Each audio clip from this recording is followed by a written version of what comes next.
Sarah Martinez stepped off the military transport bus, her boots hitting the dusty ground of Fort Carson training facility. The Colorado sun beat down mercilessly as she shouldered her duffel bag and looked around at the other recruits. Most were men, towering over her petite 5'4" frame. She could already feel their eyes on her, sizing her up, probably wondering what a small woman like her was doing in advanced combat training. "Look what we got here," sneered Jake Morrison, a bulky recruit from Texas. His voice carried across the formation area. "They're letting kindergarten teachers join the Army now?" A few other recruits chuckled, their laughter echoing in the morning air. Sarah kept her face neutral, though her jaw tightened slightly. She'd heard it all before during basic training. The jokes, the doubts, the assumption that she'd wash out within the first week. What they didn't know was that she'd already proven herself once, graduating top of her class in basic training. But this was different. This was Special Operations combat training, designed to weed out all but the most elite soldiers. Drill Sergeant Williams appeared, his voice booming across the assembled recruits. "Listen up, maggots. For the next 12 weeks, this place will be your hell. Half of you won't make it past the first month. The other half will wish they hadn't." His cold eyes swept over the group. "This isn't basic training anymore. This is where we separate the real soldiers from the pretenders." As they were assigned to barracks, Sarah found herself bunked near Morrison and his crew. She could hear them whispering and laughing as she unpacked her gear. Her movements were precise and efficient, everything folded and stored exactly according to regulation. She'd learned long ago that perfection in the small things often meant survival in the big ones. "Hey, Tiny," Morrison called out. "You sure you're in the right place?" "I think the cheerleading tryouts are down the road." More laughter erupted from his group. Sarah finally turned to face them, her dark eyes steady and calm. "I'm exactly where I need to be," she said simply, her voice carrying a quiet confidence that seemed to surprise them. That first week was brutal. Physical training started at 500 hours with a 5-mile run in full gear.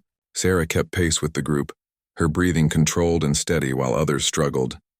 During obstacle courses, she moved with a fluid grace that caught some attention, but Morrison and his friends were quick to point out whenever she needed assistance with the heavier equipment. "Need a boost there, Tiny?" Morrison would call out whenever she approached a high wall or rope climb. "Maybe we should get you a stepladder?" The other recruits began to echo his sentiment. Sarah became the target of constant jokes and dismissive comments. They called her tiny, short stack, and worse. During mess hall meals, conversations would stop when she sat down, replaced by snickering and whispered comments about her size and capability. But Sarah endured it all with the same quiet determination she'd shown her entire life. Growing up in a rough neighborhood in East Los Angeles, she'd learned early that actions spoke louder than words. Her father, a construction worker, had taught her that respect was earned through perseverance and skill, not through size or volume of voice. During weapons training, Sarah's true abilities began to show. Her marksmanship scores were consistently in the top 3 of the class. Her hands remained steady under pressure, her breathing controlled, her focus absolute. The shooting instructor, Staff Sergeant Rodriguez, noticed her potential immediately. "Good grouping, Martinez," he said quietly after one particularly impressive session. "Where'd you learn to shoot like that?" "My father taught me, Sergeant," Sarah replied. "Started when I was 12. Rodriguez nodded approvingly, but kept his praise quiet. He'd seen talented recruits get targeted for standing out too much too early. The harassment continued daily. During combat drills, Morrison would accidentally bump into her, causing her to stumble. Others would exclude her from study groups or team exercises whenever possible. They made sure she knew she was unwelcome, an outsider in their brotherhood of warriors.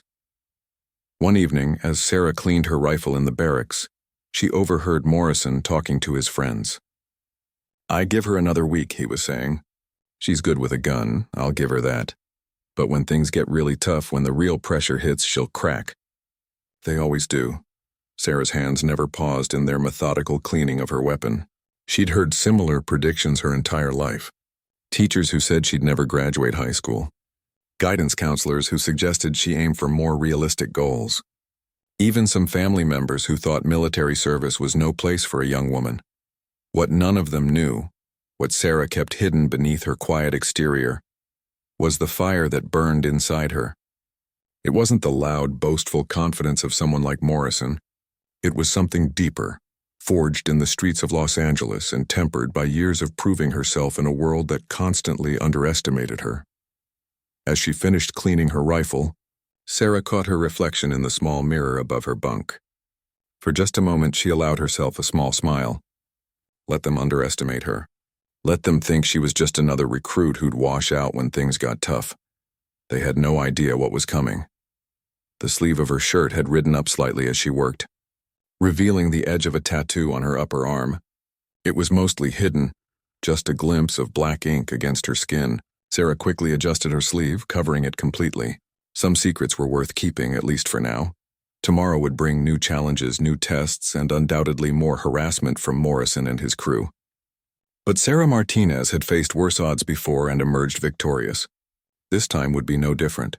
She settled into her bunk, her mind already preparing for whatever the next day would bring. In the darkness of the barracks, she could hear the quiet conversations of other recruits, some expressing doubts about their own abilities, others boasting about their confidence. Sarah remained silent, as she always did. Words were cheap. Performance was everything, and when the time came to prove herself, she would be ready. The third week of training brought the survival exercise that every recruit dreaded. Dropped in the Colorado wilderness with minimal supplies, they had 72 hours to navigate back to base camp while avoiding capture by the hunter teams. It was designed to test not just physical endurance but mental toughness and tactical thinking under extreme stress.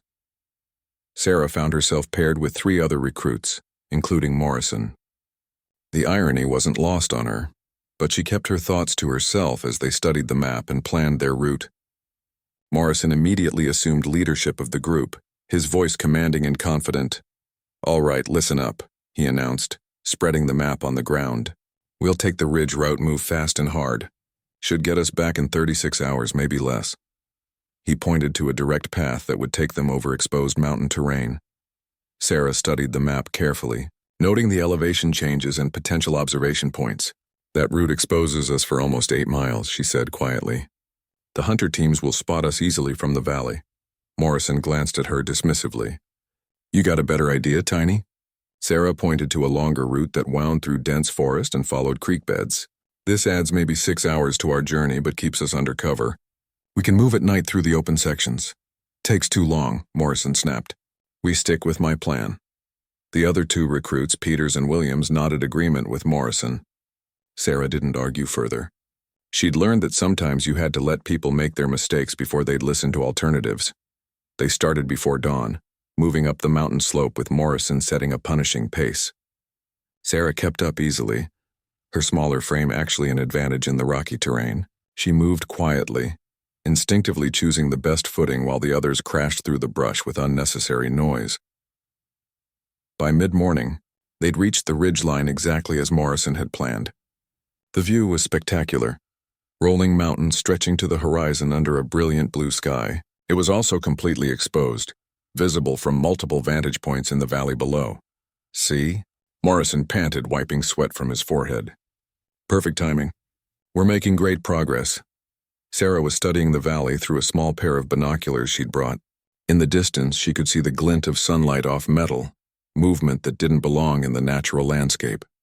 "We've got company," she said simply. "What?" Morrison grabbed the binoculars. "Where?" 2 o'clock, about 3 miles out. Vehicle moving along the access road. "And there's another team on foot, northwest ridge." Morrison studied the areas she'd indicated, his confidence wavering. "I don't see anything." Sarah didn't argue.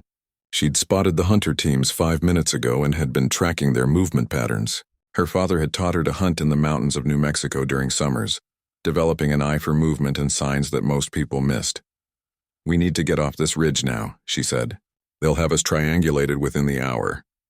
"Negative," Morrison insisted, though his voice had lost some of its authority. "We stick to the plan. Speed is our advantage." They continued along the exposed ridge for another hour before the radio crackled to life. "Team 4, you are being observed. Evasion protocols are now in effect." Morrison's face went pale. They were being hunted. The next 6 hours turned into a nightmare of cat and mouse through the wilderness.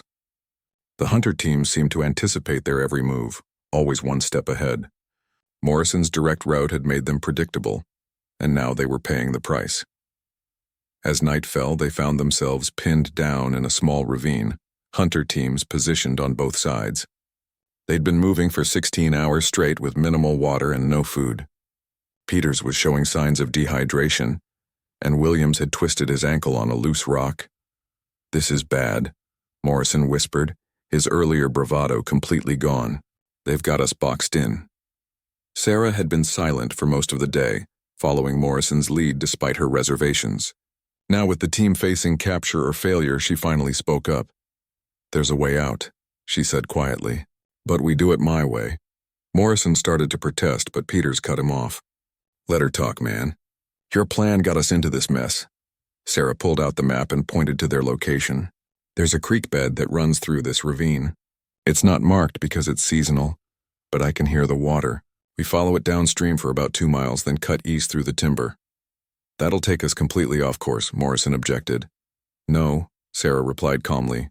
"It connects with the main drainage system here." She pointed to a spot on the map. "From there, we can approach the base camp from the south, through the training area they cleared last month. They won't expect us to come from that direction." Williams looked skeptical. "How do you know about cleared training areas?" "I studied the satellite photos in the base library before we deployed," Sarah said simply. "Also talked to the supply sergeant who delivered equipment there last week." Morrison stared at her. "You planned for this?" "I planned for contingencies," Sarah corrected. "It's what you do when lives are on the line." They had no choice but to trust her plan. Sarah took point, leading them down into the creek bed where the sound of running water masked their movement. Her navigation was flawless, following terrain features that weren't marked on any map but reading the landscape like a book. The water was ice cold, numbing their feet through their boots, but it hid their heat signature from thermal detection. Sarah moved like a ghost through the darkness, somehow finding safe footing even in the treacherous stream bed. "How are you doing this?" Peters whispered as they paused to rest. "Practice," Sarah replied. "Lots of practice." They reached the cleared training area just before dawn, exactly where Sarah had predicted. From there, it was a simple matter of staying low and moving quickly across the open ground to reach the base camp perimeter. The exercise controllers were stunned when Team 4 appeared at the checkpoint. They'd been tracking the hunter teams who had been searching the mountain ridge for hours, convinced their quarry was still trapped in the ravine system. "Outstanding navigation and tactical thinking," the senior controller announced as he debriefed the team. "Textbook evasion and escape." "Who was your team leader?" Morrison opened his mouth to respond, but then closed it again. He looked at Sarah, really looked at her for perhaps the first time since training had begun. "Martinez let us out," he said finally. "Her plan, her navigation." The controller made notes on his clipboard. "Excellent work, Martinez. That was some of the best fieldcraft we've seen in months." As they walked back to the barracks for hot showers and real food, Morrison fell into step beside Sarah. "I owe you an apology," he said quietly. "Several apologies, actually." Sarah nodded but didn't say anything. Actions spoke louder than words, and Morrison's actions over the past 3 weeks had spoken pretty clearly about his character. "I'm serious," Morrison continued. "I was wrong about you. Dead wrong." "Maybe," Sarah replied. "But respect isn't something you give once and forget about. It's something you earn every day." That night, as Sarah cleaned her gear and prepared for the next phase of training, she noticed the atmosphere in the barracks had shifted. The whispered jokes had stopped. The dismissive comments had ceased. Other recruits were looking at her differently now, with something that might have been the beginning of respect. But Sarah knew this was just the start. The real tests were still coming, and she'd have to prove herself again and again. That was fine with her. She'd been proving herself her entire life. What none of them knew yet was just how much she'd already proven herself, long before she'd ever set foot in this training facility. Week 6 brought close quarters combat training, and with it a new level of intensity that pushed every recruit to their physical and mental limits. The training facility's combat house was a maze of rooms and corridors designed to simulate urban warfare scenarios. Live ammunition exercises with paint rounds made every mistake potentially lethal in real-world application. Sarah had been performing consistently well in all aspects of training, but her success in the survival exercise had created a new dynamic. Some recruits now looked to her for guidance, while others seemed determined to prove that her woodland skills didn't translate to urban combat situations. Morrison had been true to his word, treating her with newfound respect, but tensions remained high among the group. The pressure of training was wearing on everyone, and personalities that had been merely abrasive were becoming openly hostile. The morning briefing was delivered by Master Sergeant Thompson, a 20-year veteran with 3 combat deployments. His weathered face showed no emotion as he outlined the day's exercise. "Today's scenario involves a hostage rescue in a multi-room building," he announced. "Teams of 4 will assault the structure, neutralize hostile targets, and extract the civilian without casualties. You'll be evaluated on speed, accuracy, and tactical coordination." Sarah found herself teamed with Morrison, Peters, and a quiet recruit named Davis who had shown excellent marksmanship skills, but struggled with leadership roles.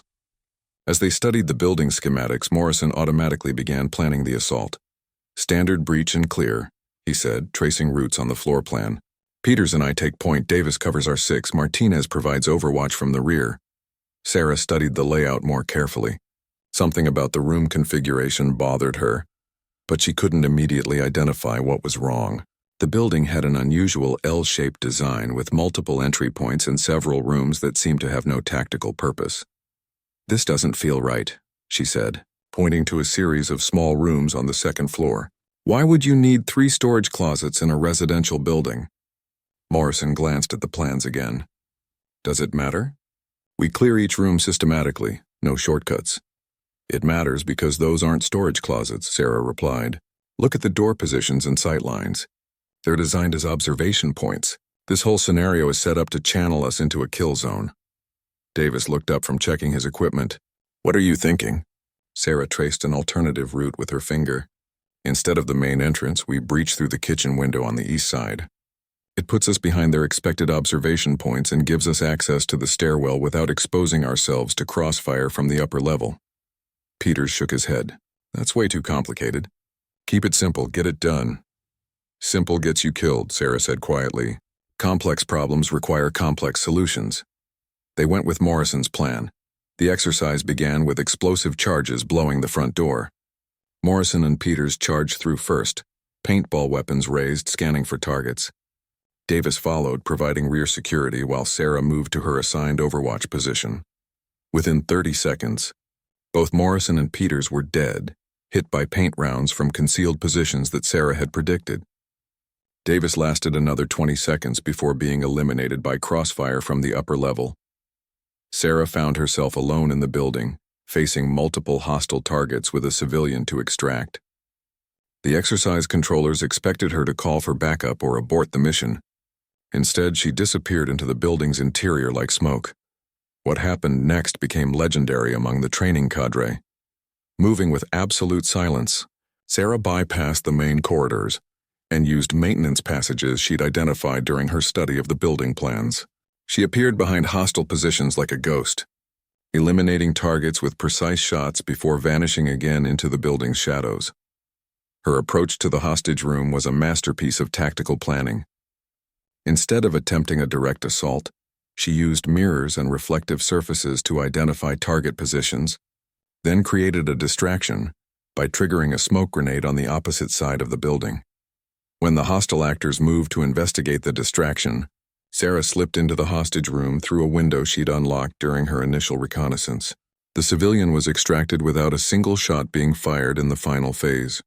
Total time, 12 minutes and 37 seconds. 0 casualties. The training cadre watched the entire exercise unfold through hidden cameras, their initial skepticism turning to amazement as Sarah demonstrated techniques that belonged in advanced special operations training, not basic combat courses. Master Sergeant Thompson pulled up the video replay, studying Sarah's movements frame by frame. "Where did she learn to move like that?" he muttered to his assistant. "Her file says she grew up in East LA, the assistant replied. "Father was construction, mother worked retail. Nothing unusual." "Nothing unusual, my ass," Thompson replied. "Nobody moves like that without serious training." When the teams reassembled for debrief, the atmosphere was electric. Word had already spread about Sarah's performance, and every recruit was staring at her with newfound respect and curiosity. "Outstanding execution, Martinez," Thompson announced. "That was some of the finest tactical work we've seen in this facility." Morrison looked shell-shocked. How did you know about those observation points? Experience, Sarah replied simply. What kind of experience? Peters pressed. Where did you learn to move like that?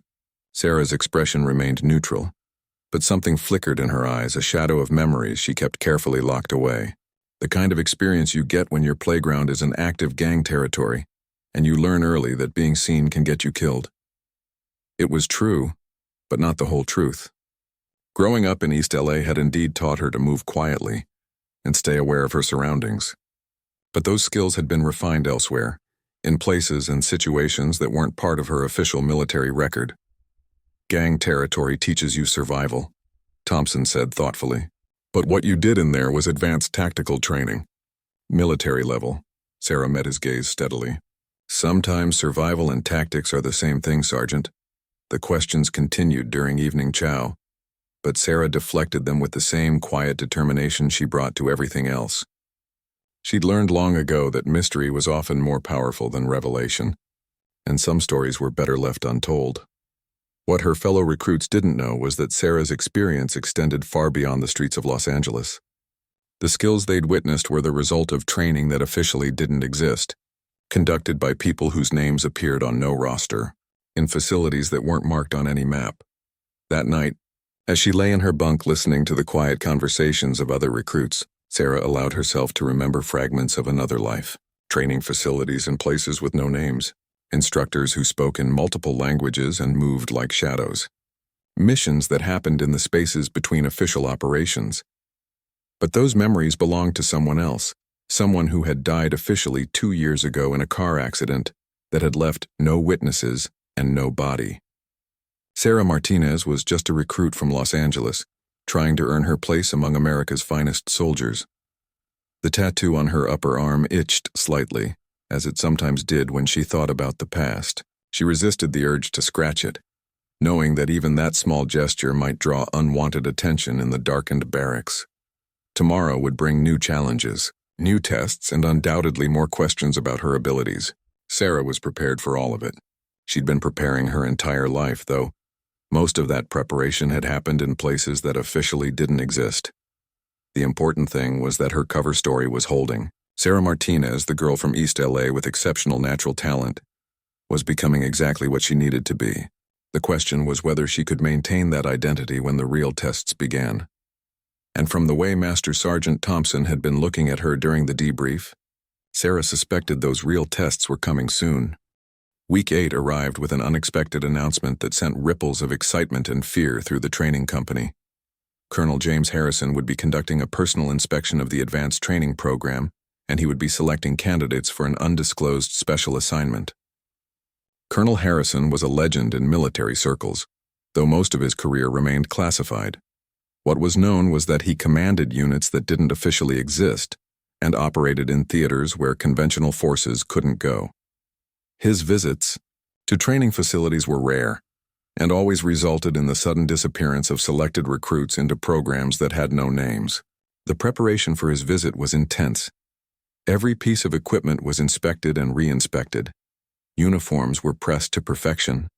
The entire facility buzzed with nervous energy as recruits speculated about what the colonel might be looking for. Sarah maintained her usual calm demeanor, but inside alarms were ringing. She'd heard Harrison's name before, in briefings that had taken place in underground facilities where her previous identity had been created. If he recognized her, if he connected Sarah Martinez to her former life, everything she'd built would collapse. The morning of the inspection, the recruit stood in perfect formation as Colonel Harrison arrived. He was a tall, lean man in his 50s with silver hair and eyes that seemed to take in everything at once. His uniform bore few decorations, but those who knew military hierarchy understood that the absence of ribbons often indicated the most dangerous assignments. "Ladies and gentlemen," he began, his voice carrying easily across the formation. "You represent the finest soldiers America has to offer, but being fine isn't enough for where some of you are going." He began walking through the ranks, stopping occasionally to study individual recruits. His questions were sharp and probing, designed to reveal character rather than knowledge. When he reached Morrison, the colonel paused. "Tell me about leadership, son." Morrison straightened even further. Leadership means taking charge, sir. Making decisions and ensuring they're followed. Interesting, Harrison replied. And if your decisions are wrong? Morrison hesitated. Then you adapt and overcome, sir. Do you? Or do you learn to listen to people who might know better? The colonel's eyes flicked momentarily toward Sarah before moving on. He continued down the line, asking each recruit different questions, probing for weaknesses and strengths that weren't visible on paper. When he reached Sarah, he stopped and studied her for a long moment. Martinez, he said, reading her name tape. Where are you from? Los Angeles, California, sir. Family military? No, sir. My father was in construction. Harrison nodded slowly. What drives you, Martinez? Why are you here? It was a simple question, but Sarah sensed layers of meaning beneath it. I want to serve my country in the most effective way possible, sir. Effective, Harrison repeated. Interesting choice of words. Not honorable, not patriotic, but effective. Honor and patriotism without effectiveness are just good intentions, sir, Sarah replied. I prefer results. Something flickered in Harrison's eyes, a moment of recognition that made Sarah's heart race. But he simply nodded and moved on to the next recruit. The inspection continued with practical demonstrations, combat drills, marksmanship, tactical scenarios, all performed under the colonel's watchful eye. Sarah performed well, but not exceptionally, careful to stay within the boundaries of what Sarah Martinez should be capable of. During the final exercise, a complex urban warfare scenario, disaster struck. Peters, normally a solid soldier, made a critical error in room clearing that resulted in a simulated civilian casualty. The exercise controller immediately called a halt, but the damage was done. Morrison stepped forward to take responsibility as team leader, but Harrison waved him off. I want to hear from Martinez, he said. You seem to have opinions about effectiveness. Sarah found herself in an impossible position. The truth was that she'd seen Peters's mistake developing and could have prevented it, but intervening would have revealed capabilities that Sarah Martinez shouldn't possess. The mistake was tactical, sir, she said carefully. Peters cleared left when the situation called for clearing right. The room configuration created a blind spot that concealed the civilian. Could you have prevented it? The question hung in the air like a loaded weapon. Every recruit was watching, waiting for her answer. Sarah made her choice. Yes, sir. I saw the error developing but failed to communicate effectively. Show me, Harrison commanded. Sarah led the group back into the training facility and recreated the scenario step by step. Her analysis was flawless, her understanding of tactical movement and room clearing far beyond what any basic recruit should possess.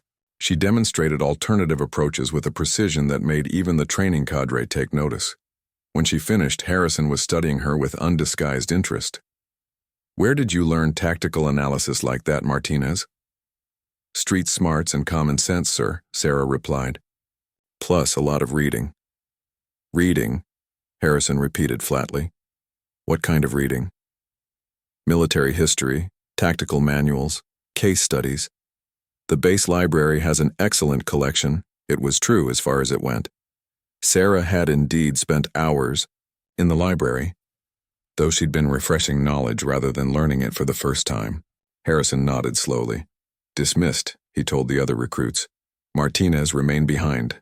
Sarah's pulse quickened as the others filed out, leaving her alone with the colonel and Master Sergeant Thompson. This was the moment she'd been dreading, when her carefully constructed identity would be tested against someone who might recognize her true background. Sergeant Thompson tells me you've been performing exceptionally well, Harrison began. Top scores in marksmanship, outstanding fieldcraft, tactical innovation that rivals special operations training.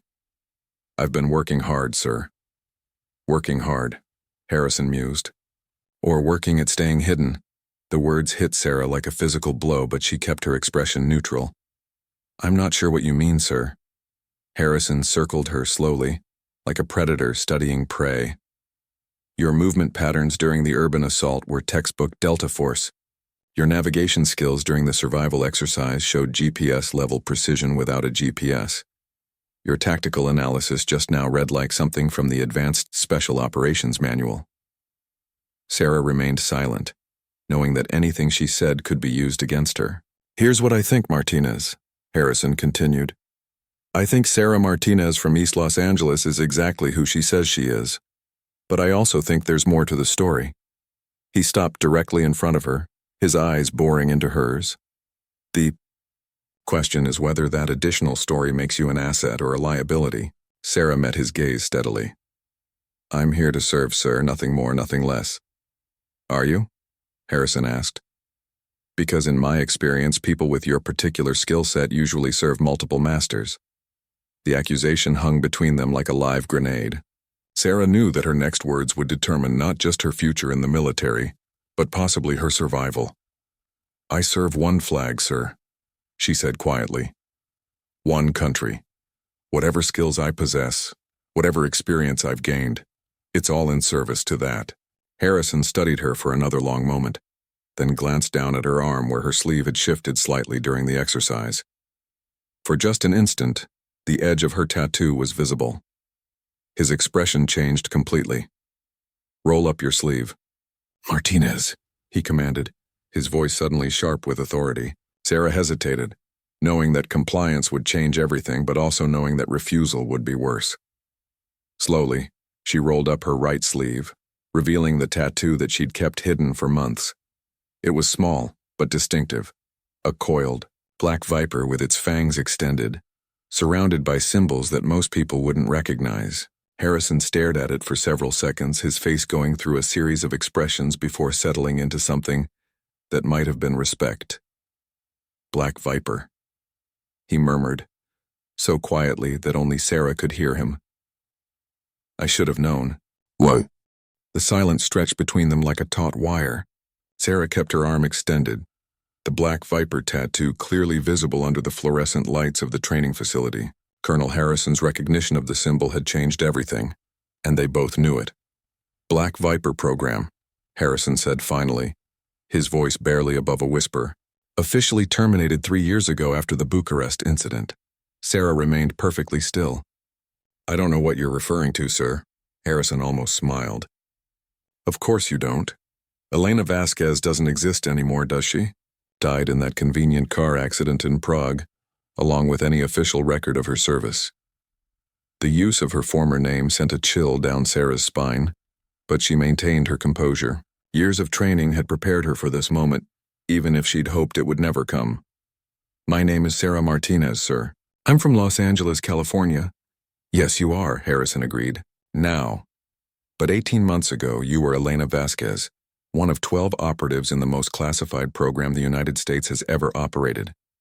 You spent 4 years in deep cover assignments that officially never happened, in countries we officially never visited. Master Sergeant Thompson had been listening to this exchange with growing confusion. Sir, if I may ask— No, Sergeant, you may not. Harrison cut him off sharply. This conversation is beyond your clearance level. He turned back to Sarah. The question is, Agent Vasquez, what brings a supposedly dead Black Viper operative to my training facility? Sarah made a decision that would either save her life or end it. The same thing that brought her to the program in the first place, sir. A desire to serve her country? Even after Bucharest? Even after what happened to Alpha Team? The memory hit Sarah like a physical blow. Alpha Team, 6 of the best operatives in the Black Viper program, had been betrayed during a mission to extract a Russian defector. Someone had leaked their location, their identities, their extraction route. 5 had died in the ambush. Only Elena Vasquez had survived, and only because she'd been running surveillance from a distance when the trap was sprung. Alpha Team died because someone sold them out, Sarah said quietly. Someone with access to operational details that should have been locked down tight. And you think that someone was in the command structure, Harrison said. It wasn't a question. I think Alpha Team deserved better than what they got, Sarah replied. And I think the program deserved to die with honor instead of being quietly buried. Harrison nodded slowly. So Elena Vasquez died in a car accident and Sarah Martinez enlisted in the regular army to start over. Sarah Martinez enlisted because she believes the work still needs to be done, Sarah corrected. Maybe not in the shadows, maybe not with the same methods, but the work itself remains necessary. Harrison studied her for a long moment, then glanced at Thompson. "Sergeant, you are to forget everything you've heard in this room. This conversation never happened. Is that understood?" "Yes, sir," Thompson replied, though his confusion was obvious. "Dismissed," Harrison commanded. After Thompson left, Harrison moved to the windows overlooking the training grounds where other recruits were continuing their exercises. "The Black Viper program was shut down because of Bucharest," he said without turning around. "But also because the Oversight Committee concluded that operatives with your skill level were too dangerous to control." "We were never out of control," Sarah said. "We were betrayed. Were you?" Harrison turned back to face her. "Or did you become so good at deception that even your handlers couldn't tell where your loyalties lay?" It was a fair question, one that Sarah had asked herself many times during the long months of creating her new identity. The Black Viper program had trained her to become someone else so completely that sometimes she forgot where Elena ended and the mission began. "My loyalties never wavered," Sarah said firmly, "even when the program abandoned us." "The program didn't abandon you," Harrison replied. "The program was murdered by politics and fear. There's a difference." He moved closer, his voice dropping to barely audible levels. "What if I told you that the Black Viper program wasn't really terminated? What if I told you it was just restructured, reorganized, given a new name and new oversight?" Sarah's pulse quickened, but she kept her expression neutral. "I'd say that sounds like something I shouldn't know about." "Unless you were being recruited for it," Harrison said quietly. The implications hit Sarah like a thunderbolt. This entire inspection, his presence at the training facility, even her own exceptional performance that had drawn his attention, none of it was coincidence. "You've been watching me," she said. "We've been watching Sarah Martinez since the day she enlisted," Harrison confirmed. "Elena Vasquez was one of our best operatives. We weren't going to let that talent disappear into civilian life.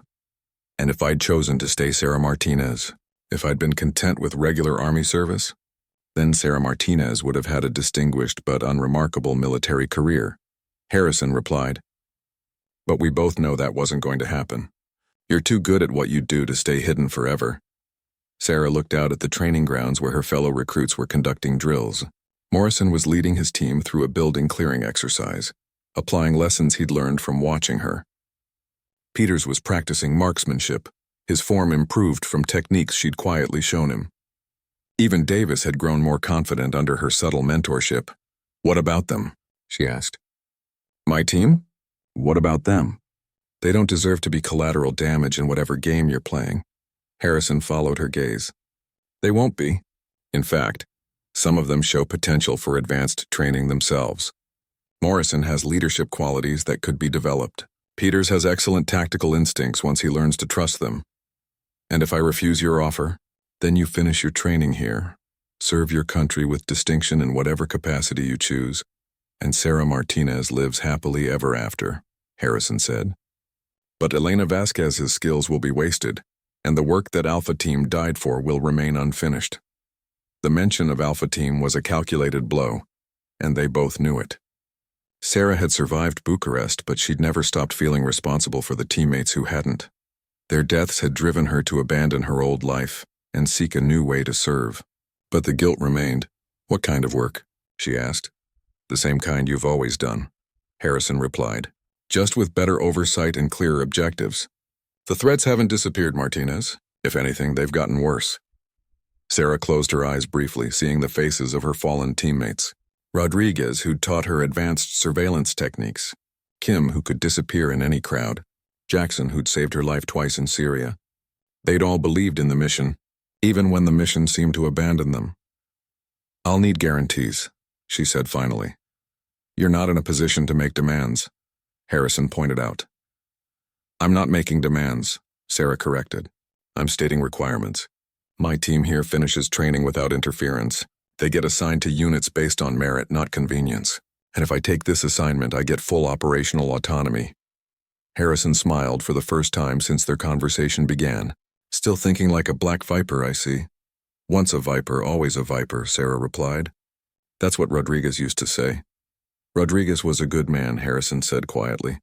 "They all were. Yes, they were. And they deserved better than what they got." Harrison nodded slowly. which is why we're giving you the chance to finish what they started. Sarah looked once more at her fellow recruits, these men and women who had come to respect her as Sarah Martinez, the tough kid from East LA who'd earned her place among them through skill and determination. In a few hours, she would have to decide whether to remain Sarah Martinez forever or become Elena Vasquez once again.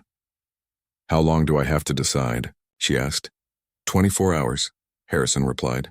After that, the offer expires and Sarah Martinez continues her normal military career. And if I accept, then tomorrow morning, Sarah Martinez will receive orders for immediate transfer to a specialized training facility. Her fellow recruits will be told she's been selected for an advanced program that requires immediate deployment. Which would be true, in a way. The best cover stories always are, Harrison agreed. As he prepared to leave, Harrison paused at the door. For what it's worth, Martinez, Elena Vasquez was one of the finest operatives I ever worked with. Her country owes her a debt that can never be repaid. Elena Vasquez is dead, Sarah replied. Sarah Martinez is the one you're talking to now. Is she? Harrison asked. Because the woman who cleared that building today, who led her team through the wilderness, who's earned the respect of every recruit in this facility, that woman has Elena Vasquez's skills with Sarah Martinez's heart. Maybe that combination is exactly what the world needs. After he left, Sarah stood alone in the training facility, staring at the tattoo on her arm. The black viper seemed to pulse with its own life, a reminder of who she had been and what she had lost. Outside, she could hear Morrison calling cadence as he led the evening run. Peters was probably cleaning his rifle, applying the techniques she'd shown him. Davis was likely studying tomorrow's tactical scenarios, building the confidence she'd helped him find. The black viper tattoo on her arm seemed to pulse with renewed life, as the transport carried her toward a future that existed in the spaces between official missions, where justice wore a shadow's face and the finest soldiers were the ones whose names would never be remembered. Alpha Team would finally get their vengeance, and after that, Elena Vasquez would disappear forever, leaving Sarah Martinez free to choose her own destiny. But first, there was work to do in the shadows. They had become her team, her responsibility, her friends. The thought of leaving them felt like another kind of betrayal, even if it was in service to a greater cause. But Alpha Team deserved justice. The work they'd died for deserved completion. And somewhere in the world, other teams were facing the same dangers that had claimed her former teammates. Sarah Martinez might be content with a normal military career, but Elena Vasquez had unfinished business. The Black Viper tattoo seemed to whisper reminders of oaths taken in underground facilities, of missions that existed only in classified files, of teammates who had trusted her with their lives. Tomorrow she would have to choose between the life she had built and the life she had left behind. Tonight, she had to decide which one served her country better. Sarah spent the night walking the perimeter of the training facility, her mind churning through possibilities and consequences. The Colorado air was crisp and clear, stars visible despite the base lighting. She'd always done her best thinking in motion, and tonight she needed clarity more than ever. At 300 hours, she found herself at the memorial wall where names of fallen soldiers were etched in black granite. Her fingers traced letters in the darkness, finding the section where Alpha Team's names should have been, would have been, if their missions had ever officially existed. Rodriguez, Kim, Jackson, Martinez, Thompson, Williams, she whispered into the night air. Not their real names, of course. Those had been buried along with their official identities. But they deserved to be remembered, even if only in the shadows. A sound behind her made her turn. Morrison was approaching, his expression concerned rather than suspicious. Couldn't sleep either? He asked, stopping a respectful distance away. Something like that, Sarah replied. Morrison joined her at the memorial wall, reading names in the starlight. My grandfather's name is up there, he said, pointing to a section from the Vietnam era. Staff Sergeant William Morrison died trying to extract wounded soldiers from a hot LZ. He sounds like a good man. He was. My dad always said Grandpa could have stayed safe, could have waited for backup. But he went anyway because his boys were in trouble. Morrison glanced at Sarah. Kind of reminds me of someone I know. Sarah didn't respond, but she felt the weight of his words. Whatever's going on with you, Martinez, Morrison continued, whatever's got you walking the fence line at 3 in the morning, Just remember that some things are worth fighting for, and some people are worth fighting with. He left without waiting for a response, heading back toward the barracks. Sarah watched him go, thinking about loyalty and sacrifice, about the bonds forged in training and tested in combat. When dawn came, Sarah was ready. She found Colonel Harrison in the base commander's office, reviewing files and drinking coffee that looked strong enough to strip paint. He looked up as she entered, his expression unreadable. "Decision time, Martinez," he said simply. "I have conditions," Sarah said. Harrison set down his coffee cup. "I told you misunderstood me yesterday," Sarah interrupted. "I wasn't negotiating. I was clarifying my terms of service." Harrison leaned back in his chair. "I'm listening. First, my team here gets the assignments they've earned. Morrison gets fast-tracked for advanced leadership training. Peters gets a slot in special operations prep if he wants it. Davis gets placed somewhere his skills will be appreciated, not wasted." "Agreed." "Second, I maintain contact with them. Not operational contact, but enough to know they're safe and progressing." "That's irregular," Harrison said. "So was Bucharest," Sarah replied coldly. "I won't lose another team because communication was compartmentalized to the point of uselessness." Harrison considered this. Limited contact through official channels only. Acceptable. And third, I want to know who sold out Alpha Team. I want their name, their location, and I want to be the one who brings them in. Harrison's expression hardened. "That investigation is closed, Martinez." "Elena Vasquez's investigation is closed," Sarah corrected. "But if you want Elena Vasquez back, then Elena Vasquez gets to finish what she started." The silence stretched between them. Finally, Harrison nodded slowly. "The investigation never really closed. We just ran out of leads we could pursue through official channels. And unofficially? Unofficially, we have a name. Senator Patricia Hayes, chair of the Senate Intelligence Oversight Committee. She had access to operational details and a Swiss bank account that received a substantial deposit 3 days before Bucharest." Sarah felt a cold rage building in her chest. Hayes had been at briefings, had shaken hands with Alpha Team members, had looked them in the eyes while knowing she was sending them to their deaths. "Proof?" she asked. "Circumstantial but compelling. Not enough for a criminal prosecution. Certainly not enough to move against a sitting senator, but enough to justify a very careful investigation." "What kind of investigation?" Harrison smiled grimly. "The kind that requires someone who officially doesn't exist to investigate someone who's officially untouchable." Sarah nodded slowly. Everything was falling into place. Hayes would never see Elena Vasquez coming because Elena Vasquez was dead. But Elena Vasquez's skills, her training, her burning need for justice, those were very much alive. "When do I start?" she asked. "Your transfer orders will be cut within the hour," Harrison replied. "Sarah Martinez will receive a commendation for exceptional performance and be transferred to advanced training. Elena Vasquez will be reactivated 48 hours later at a facility that doesn't appear on any map. And my team will be told that you've been selected for a classified program and that they should be proud to have served with someone of your caliber." Sarah thought about Morrison, about the respect she'd earned from him and the others, about Peters learning to trust his instincts, about Davis finding his confidence. They would wonder what had happened to her, would probably create legends about where she'd gone and what she was doing. They would never know that Sarah Martinez, the tough kid from East LA, had been a carefully constructed identity for one of America's most dangerous operatives. They would never know that their quiet teammate had once infiltrated terrorist cells in Syria, had eliminated high-value targets in Eastern Europe, had prevented attacks that would have killed thousands of innocent civilians. But they would remember that she had been their friend, their teammate, someone who had earned her place among them through skill and dedication. In its own way, that was more important than any mission she'd ever completed. "There's one more thing," Sarah said. "What's that?" "When this is over, when Hayes is brought to justice and Alpha Team is finally avenged, Elena Vasquez disappears again. Permanently this time." Harrison raised an eyebrow. "And what happens to Sarah Martinez?" "Sarah Martinez gets to decide her own future. Maybe she stays in the military, maybe she doesn't. But she gets to choose based on what she wants, not what her country needs." "That's a hell of a thing to ask for," Harrison said. "It's a hell of a thing I'm offering to do," Sarah replied. Harrison extended his hand. "Welcome back to the shadows, Agent Vasquez." Sarah shook it, feeling the weight of her decision settle around her like a familiar coat. It's good to be back, Colonel. Alpha Team will finally get the justice they deserve. 2 hours later, Sarah stood in formation one last time with her training company. Master Sergeant Thompson read her transfer orders aloud, his voice carrying across the assembled recruits.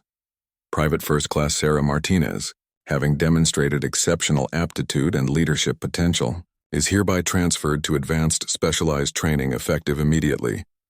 Morrison stepped forward from the ranks. Permission to speak, Sergeant? Granted. Martinez taught us that being small doesn't mean being weak, and being quiet doesn't mean lacking courage.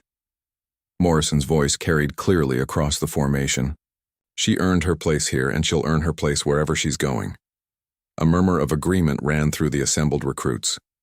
These tough, proud soldiers who had once dismissed her as too small, too quiet, too different, were now paying her the highest honor they could bestow: recognition as one of their own. Thank you, Sarah said simply, her voice carrying farther than it should have. All of you. As she walked toward the transport vehicle that would take her to her new assignment, Morrison fell into step beside her.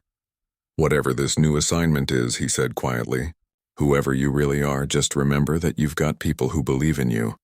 Sarah looked at him, this man who had gone from her biggest critic to her staunchest supporter. Take care of the others, Morrison.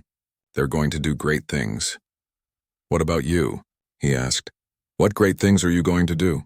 Sarah thought about Senator Hayes, about Alpha Team, about justice that had been too long delayed. I'm going to finish something I should have finished a long time ago. The transport pulled away from Fort Carson as the sun climbed higher in the Colorado sky. Sarah watched through the rear window as her fellow recruits returned to their training, already becoming memories in her carefully compartmentalized mind. Elena Vasquez was going back to work. Sarah Martinez had served her purpose and earned the respect of soldiers who would never know her true identity. But the skills belonged to Elena, and Elena had promises to keep.